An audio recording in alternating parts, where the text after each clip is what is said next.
Thank you all. My name is Colby Ward. This is exciting. This is a new and more engaging opportunity that Mountain Towns has created. The amazing team here is always adapting and evolving and finding new ways to bring us all together to help make meaningful change. These events in the past, since 2019, have often been, although we do collaborate in between sessions, it's often been a one-on-one, no space for real conversations and questions, and so that's the hope of the Solutions Lab, is to allow us to have more of these one-on-one conversations for specific topics.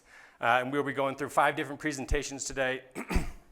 It's going to be short TEDx-style presentations, 15 minutes, followed by 5 to 10 minutes of Q&A for each presentation.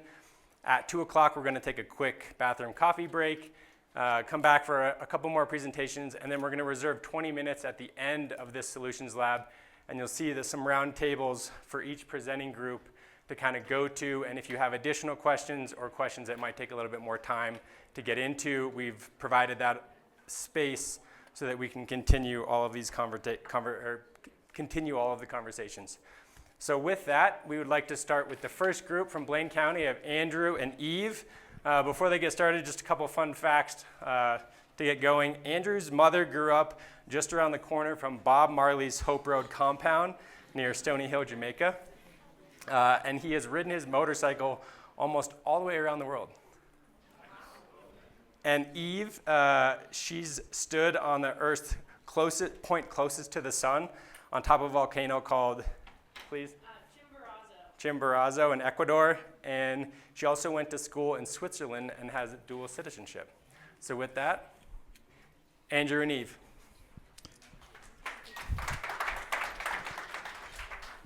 Alrighty, it's great to be with you guys today. We'll try and be efficient with your time because we obviously only have 15 minutes here. But we're here to talk to you a little bit about the power of coalition. And we might use the word coalition and collaboration a little bit interchangeably, but coalition is really a structural element that helps us drive what we do in Blaine County. And how do I advance slides? Is it this guy? It's the green button.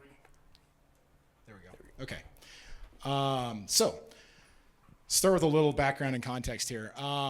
So what do you do, and this is really pertinent to my friends from red states, when you have little to no dedicated funding for existing climate action initiatives. Your state is not a home rule state. Your community has prolific preparedness and resilience issues, since our area, specifically fire and flood, are really big issues. And the legislature is proactively antagonistic towards what you'd like to do. They preclude you from doing climate action in a lot of cases. But you also simultaneously have a highly motivated, very capable brain trust of local nonprofits and community members.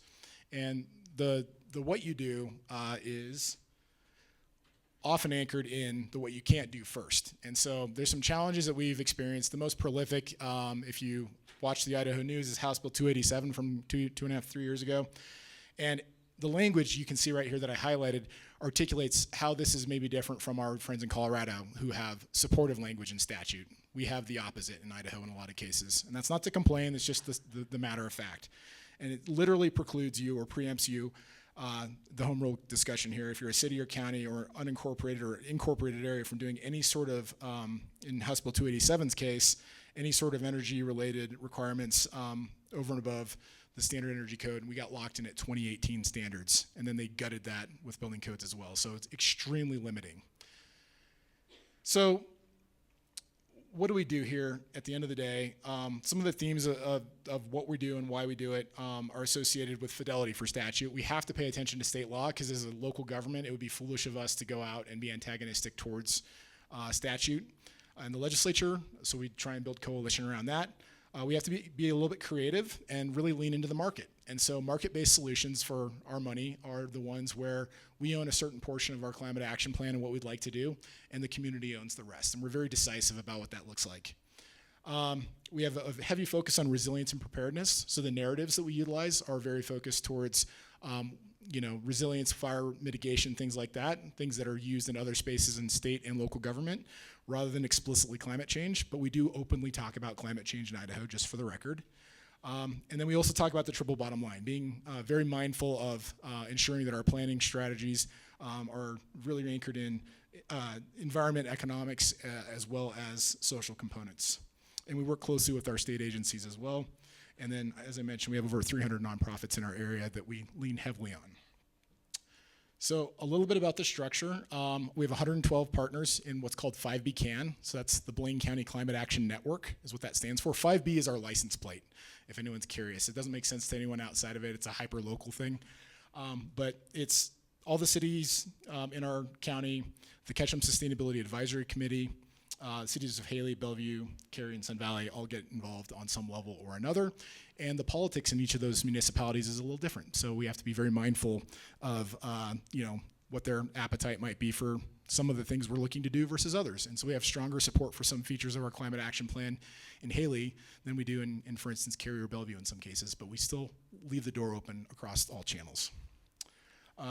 Again, county, state, federal, national labs, universities. We have farmers at the table. We have all of our local nonprofits who are interested.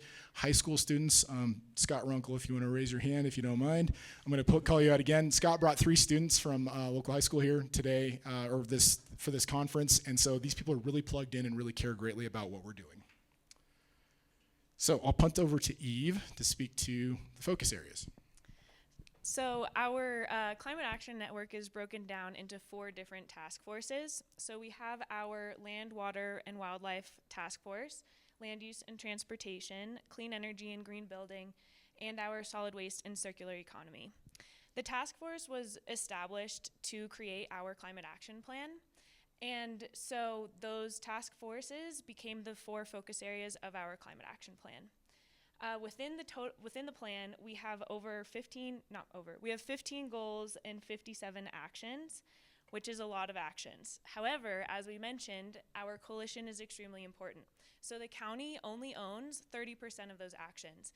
We've labeled them whether or not they are something that individuals need to take responsibility for, if it's something that really should live within the jurisdiction of municipalities, or if it's something that nonprofits have more of the resources and expertise to tackle.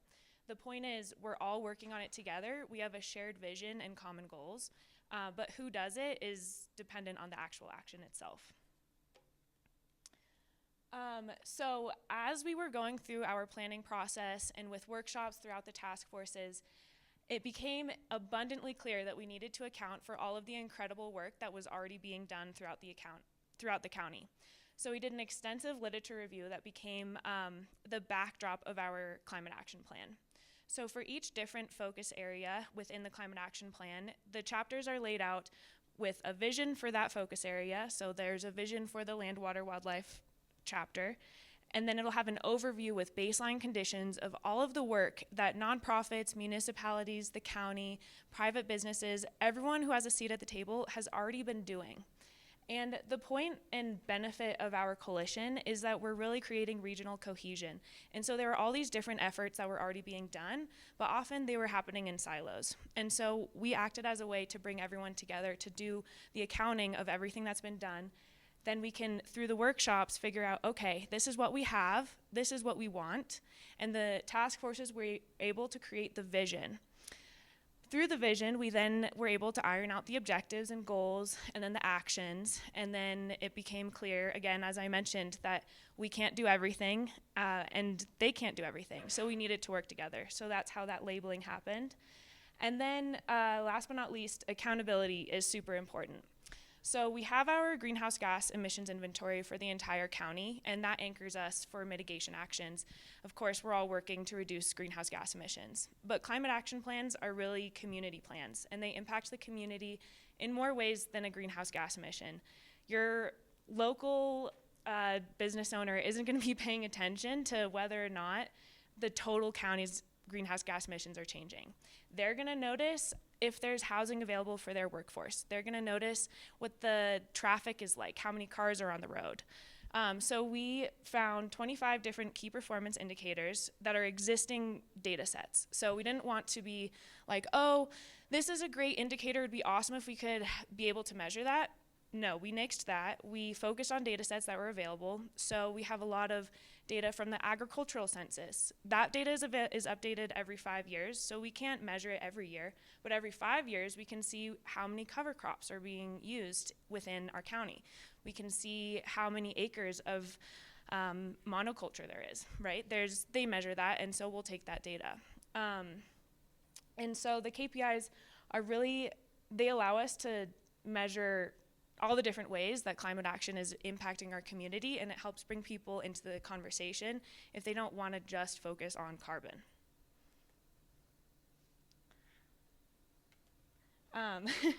So all of that planning and workshop and collaboration, we got a lot of information. So the final climate action plan is over 150 pages, which is a beast. But a lot of those pages are dedicated to those baseline conditions and the work that's already been done.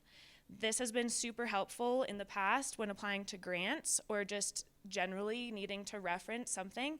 Rather than combing through 5 to 10 plus different documents, we're able to just reference the climate action plan. However, that doesn't always create a usable or inviting document for the layperson to be like, oh, I'm curious about what the county's doing for climate action. So we also made a condensed 23-pager that is just focused on the objectives, the actions, and the KPIs. Sorry, let me just make sure I'm catching everything.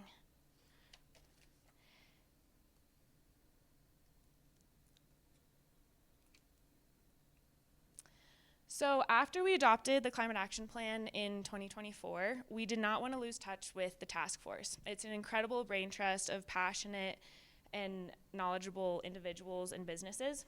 So in order to continue our touch with the task forces, and as I mentioned, we can only get done around 30% of the Climate Action Plan. We need our task force to continue to stay engaged and continue talking to each other in order to accomplish the 70% that we can't do. So for that, we have a monthly newsletter that is a constant collaboration with all of our partners. It's broken down into county updates, municipal updates, and then nonprofit updates. So once a month, we'll put out a call. Anyone who has anything they want to share with the network, they can send to us. This can be projects that they've accomplished that they want people to be aware of, but it can also be a call to action. People will put in, oh, I'm launching a survey, it'd be great if you could spread the word. Oh, I'm gonna send this advocacy letter. If people would like to sign it, I'd love for that to happen. Or even, oh, I've finished up this study and I need some help peer reviewing it. Does anyone want to take time out of their day to help me review this?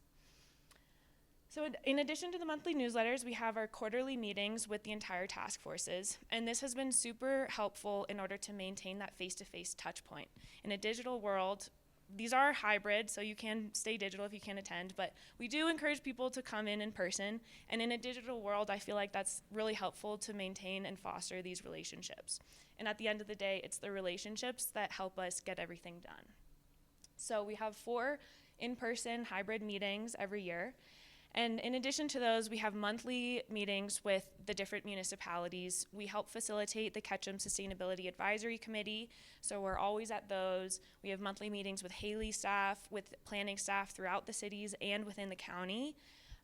It's also important to maintain constant communication, collaboration with other departments within our own organization as well. And then we also regularly report to leadership. This all takes a lot of time. As you can imagine, but I think it's incredibly worth it. We'll get into it in a second, but just having those established relationships and the established trust that you've spent months and months and years building, it comes into handy when you have an opportunity. So without going through this list of all of our current county projects, there's probably like 15 on there. I just wanted to show them to note that at any given time, a staff of 2 is working on projects throughout any and all 4 focus areas. And these projects we couldn't get done without our task force and the coalition support. Some of these are really long-term projects. Like you'll see up there, we have a microgrid. We've been out for this grant for multiple years. So that's been a light lift so far.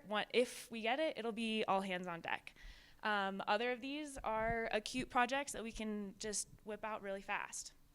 Some of these, the county played a small role. We just needed to connect people and facilitate conversations and information sharing. Others are totally county owned, and we need to work with multiple departments and spend a lot of time and resources to execute. I will say, if you do want to know what we're up to, I would recommend subscribing to our newsletter. And we also, that QR code goes to the smaller version of the climate action plan, so you can get a better idea of what goals we're trying to accomplish. After we adopted the climate action plan, there were several goals that started to happen without any touch from the county. So one big example of that is with electric vehicle charging. We applied for a multi-million-dollar grant for the Charging and Fueling Infrastructure Grant as part of the Inflation Reduction Act. I'm sure many of you are aware that was one of the most targeted grants that the federal administration wanted to remove. So we didn't get it. And honestly, thank goodness, because we had put in an application to put in like 20 to 30 different charging stations throughout our valley, and the goal was really to create like a electric vehicle charging corridor for commuters coming from outside of our county, and also everyone within the county. That would have been a huge lift for our part, for our department of 2. Since then, Rivian installed 6 chargers in Haley, Tesla installed chargers in Bellevue, and now we really only need to focus on Ketchum. So we were able to narrow our scope of work and remove the administrative burden of a giant federal grant. All that to say, it would have been cool if we got a lot of money to put in more chargers, but that's okay, silver linings. There's a few others. For the sake of time, I'm not going to go through them, but there's a lot of situations where the market just got motivated and we didn't have to do too much facilitation. I want to leave you with the goal. The whole title of this presentation is about coalition, and coalition is really key, and it's the relationships that make it actionable. I mentioned just how effective and important those relationships are. And the coalition creates agility. And agility comes into play when you have an opportunity and you have a short time frame. And rather than having to go out and spend a lot of time soliciting help or building relationships of, hey, I have this idea, it'd be awesome if you could help us, they trust the climate action plan because they made the climate action plan. And so if we have an idea or an opportunity that'll accomplish the plan, they're already on board. It doesn't take a lot to get people moving. And I think we're out of time, so you guys can read it if you want. But beyond that, we're doing pretty great. We got a few awards, Governor's Award for Energy Efficiency, Conservation Voters for Idaho, Champion Award, hoping to set the stage for other communities in Idaho. Is there anything to add? Nailed it. This is why you hire well. Eve is incredible, and we're so thrilled about her future in this bubble. So thank you, Eve. And then one other thing I wanted to add, depending on which way the wind's blowing and which day of the week you're looking at, our staff of 2 is a staff of 114 because of this coalition. So for whatever that's worth. Give it up for...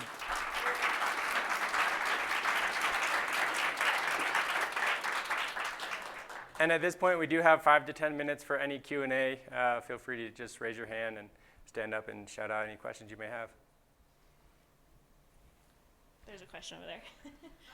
So this is so amazing.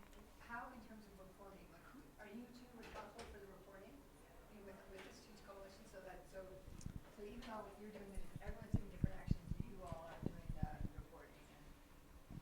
Yeah, if you're speaking to like our accountability with our local elected officials, yeah, we report quarterly to the Blaine County Board of Commissioners. We report quarterly as well to the City of Ketchum because of our shared MOU structure.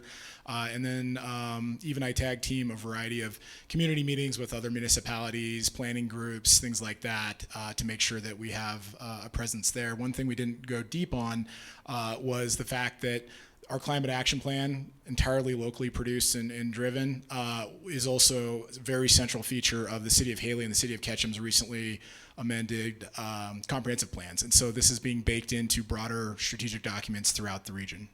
I guess I was thinking more like KPIs and like emissions reports. That is also us. Yeah, we do a countywide greenhouse gas emissions inventory. It was the climate action plan was adopted last summer, so we haven't done a round of updates on our KPIs to see how we've tracked, but when we do, that'll be us. And shameless plug, Lotus helped us out with our first updated version. We have a 2018 and then a 2023, and we'll be using their methodology and aligning that with ICLEI's path as well. So yeah, all the above. Great question. Yep. How did you select your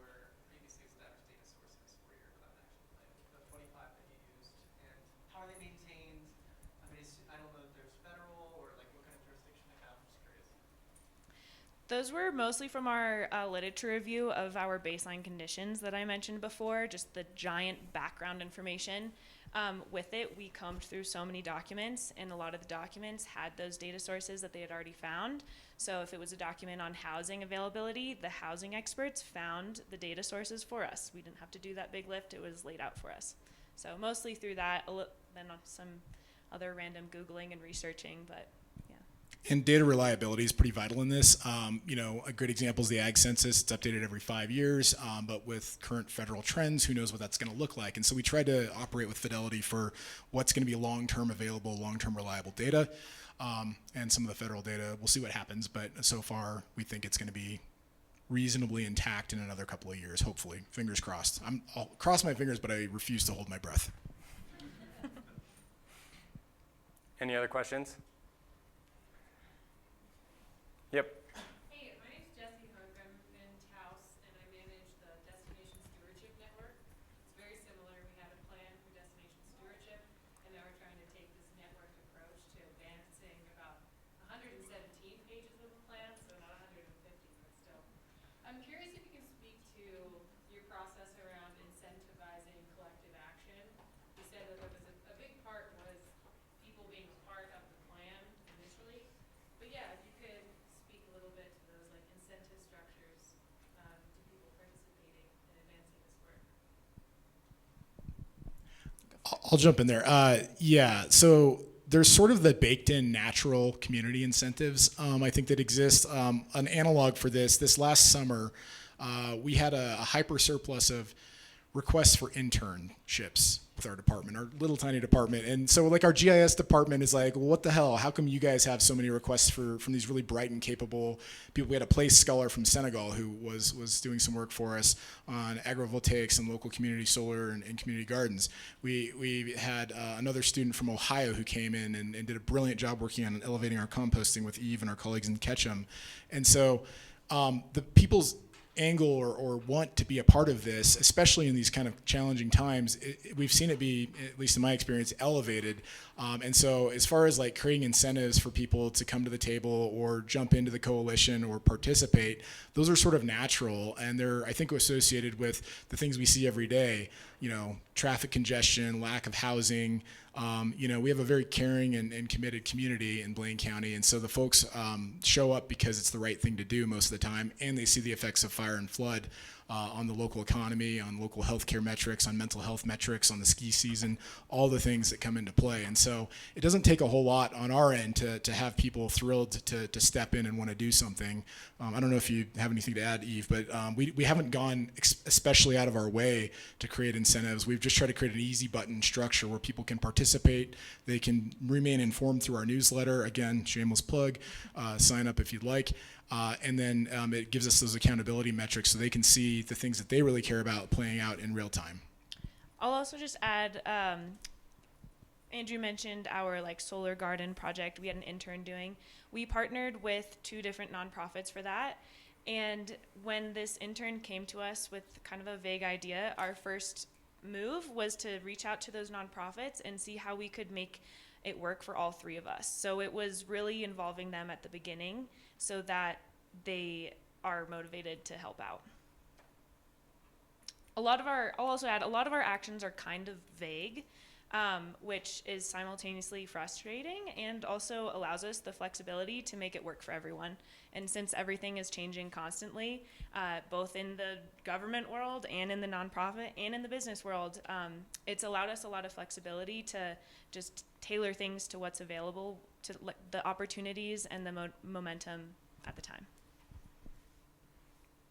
Thank you. Any final questions? They will be at this table here at the end of the presentations if you'd like to have some more one-on-one conversations with them. But I guess another round of applause for Blaine County.